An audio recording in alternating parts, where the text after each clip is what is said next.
10 થી 12 ફૂટનો મહાકાય મગર વન વિભાગનું પાંજરું તોડીને બહાર આવી જતા લોકોમાં ભારે દોડધામ મચી ગઈ હતી।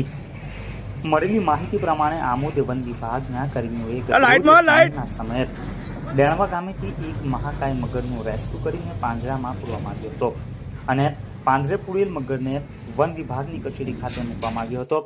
ગત રાત્રિના અંદાજિત 12:30 થી 1 વાગ્યાના સમયગાળા દરમિયાન મગર પાંજરામાંથી પાંજરું તોડીને બહાર આવી ગયો હતો અને ગાય ઉપર હુમલો કરવાનો પણ પ્રયાસ કર્યો હતો। જોકે સદનસીબે મગરના હુમલાથી ગાયનો આ બાદ બચાવ થયો હતો। રાત્રિના સમયે મગર બહાર આવી જતા સ્થાનિક લોકોમાં રીતસરનો ફફડાટ ફેલાઈ ગયો હતો।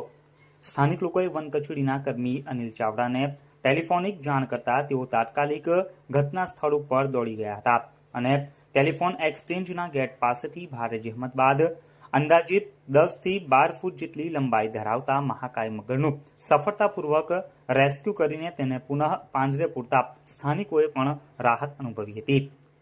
નોંધનીય છે કે ક્યાંક ને ક્યાંક વન વિભાગની પણ ગંભીર બેદરકારી હોય તેમ ચર્ચાઈ રહ્યું છે, કારણ કે પાંજરે પુરાયેલ મગર પાંજરા બહાર આવ્યો કઈ રીતે?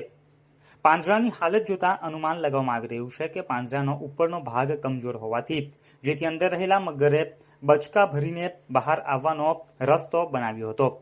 અત્રે ઉલ્લેખનીય છે કે રાત્રિના સમયે બનાવ બન્યો હોવાથી કહી શકાય કે એક મોટી હોનારત થતા ટળી ગઈ હતી, કારણ કે જો દિવસ દરમિયાન આ મગર પાંજરામાંથી બહાર નીકળી ગયો હોત તો બિલકુલ વન વિભાગ કચેરીની બહાર જ નાના બાળકો રમતા હોય છે। તદુપરાંત કચેરીની બહાર મુખ્ય માર્ગ આવેલો હોય જ્યાંથી વાહનો તેમજ રાહદારીઓની સતત અવર જવર રહેતી હોય છે।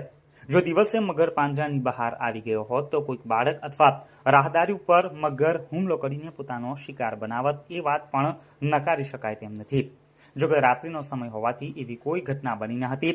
સુરક્ષિત રીતે પુનઃ મગરને પાંજરે પૂરવામાં આવ્યો હતો, જેથી સ્થાનિકો સહિત વનકર્મી અનિલ ચાવડાએ પણ રાહતનો દમ લીધો હતો।